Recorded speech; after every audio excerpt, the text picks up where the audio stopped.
Hello everyone. இன்றைக்கி நம்ம என்ன பார்க்க போகிறோம்னா முருங்கைக்கீரை மணத்தக்காளி சாறு செய்கிறது எப்படின்னு பார்க்க போகிறோம்.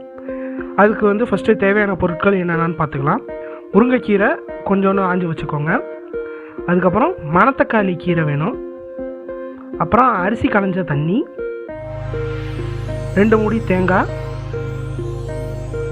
அப்புறம் திக்கான ஒரு தலைப்பால் எடுத்து வச்சுக்கோங்க, தேங்காய் பால், கொஞ்சம் வெங்காயம், காஞ்ச மிளகா 1.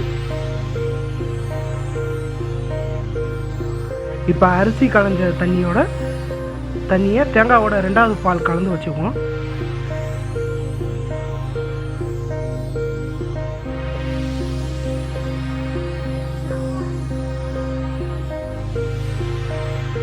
அதை அடுப்பில் வச்சுக்கோங்க.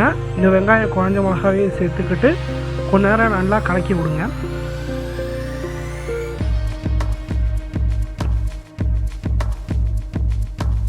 இப்போ இதில் லேசாக கொதி வந்ததும் நம்ம அரிஞ்சு வச்சுருக்க கீரையை அதில் போட்டுடலாம். இந்த கீரையை அரிஞ்சு வச்சுருக்கோம், அந்த கீரையை தூக்கி அந்த சாரில் போட்டுடலாம். இப்போ நல்லா கிளறி விடுங்க கீரையையும் அந்த தேங்காய் பால் இதையும். கொஞ்சோண்டு உப்பு எடுத்து உப்பை சேர்த்துக்கோங்க. கொதிச்சு கீரை நல்லா இந்த மாதிரி மடிஞ்சு வந்துடணும்.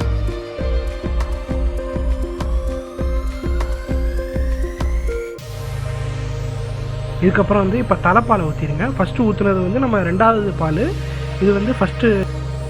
இப்போ அப்புறம் பார்த்தீங்கன்னா தேங்காய் பால் ஊற்றிட்டு நல்லா ஒரு கிண்டிட்டு அடுப்பை ஆஃப் பண்ணிடுங்க. அடுப்பை ஆஃப் பண்ணி விட்டு டக்குன்னு ஆஃப் பண்ணிடணும், கொதிக்க விட்டுறக்கூடாது. சுவையான முருங்கைக்கீரை சாறு தயாராகிடுச்சு. இதில் நம்ம மணத்தக்காளியும் சேர்த்துக்கிறதுனால வயிற்று புண் போன்ற வயிற்று சம்மந்தப்பட்ட உபாதைகளுக்கு இது நல்ல மருந்தாகவும் ஆகும். தேங்க்யூ. வீடியோ பார்த்ததுக்கு நன்றி.